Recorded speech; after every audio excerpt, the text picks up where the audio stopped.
ఇప్పుడు కేవలం 7,999 up to 10 kgs వరకు బరువు తగ్గి అధిక బరువు నుంచి వచ్చే ప్రధాన సమస్యలను దూరం చేసుకోండి. శృతి హాసన్ 3 ప్రేమ కథలు బ్రేకప్ అయ్యాయి. ఎందుకు శృతికే ఇలా జరుగుతోంది అంటూ ఫ్యాన్స్ కూడా ఫీల్ అవ్వడం మానేశారు. శృతి హాసన్ కి ఏ మాత్రం చీకు చింత లేదు. ఎంచక్క నెక్స్ట్ రిలేషన్షిప్ కోసం వెయిట్ చేస్తోంది. శృతి హాసన్ కి లవ్ ఫెయిల్యూర్స్ కామన్ అయిపోయాయా? వాటి గురించి అస్సలు ఆలోచించదా? Watch the story. శృతి తన latest boyfriend doodle artist Shantanu హజారికతో విడిపోయినట్లు కొంతకాలంగా వార్తలొస్తున్నాయి.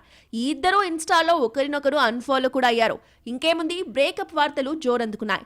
దీనిపై శాంతను స్పందించడానికి ఇంట్రెస్ట్ చూపించలేదు. ఇక ఇన్స్టా వేదికగా ఆస్క్ మీ ఎనీథింగ్ పేరిట ఫాలోవర్స్ తో ముచ్చటించిన శృతి రిలేషన్షిప్ స్టేటస్ పై రియాక్ట్ అయింది. ఒక నెటిజన్ మీరు సింగిలా రిలేషన్ లో ఉన్నారని అడిగితే ఇలాంటి తరహా ప్రశ్నలు తనకు నచ్చవని, ప్రస్తుతం సింగిల్ అంటూనే రిలేషన్ కోసం ఎదురు చూస్తున్నానని చెప్పింది.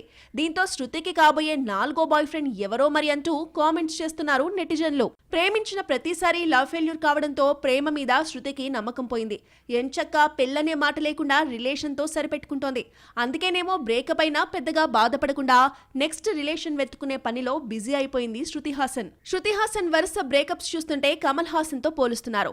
తండ్రి డివోర్స్ తర్వాత రిలేషన్షిప్స్ మెయింటైన్ చేస్తే కూతురు మాత్రం పెళ్లి ఊసెత్తకుండా మ్యారేజ్ వద్దు డేటింగే ముద్దన్న కాన్సెప్ట్ తో సాగిపోతోంది. శృతి హాసన్ కు ఇది 3వ బ్రేకప్. ముందుగా సిద్ధార్థ్ తో లవ్ స్టోరీ నడిపింది.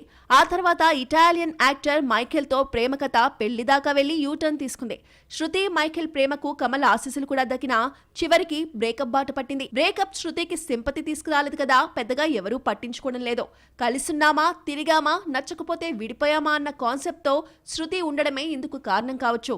లేటెస్ట్ గా ఇన్స్టాలో ప్రస్తుతం సింగిల్ అంటూనే రిలేషన్షిప్ కోసం ఎదురు చూస్తున్నానని చెప్పడంతో బ్రేకప్ ను కూడా సీరియస్ గా తీసుకోదని తేలిపోయింది.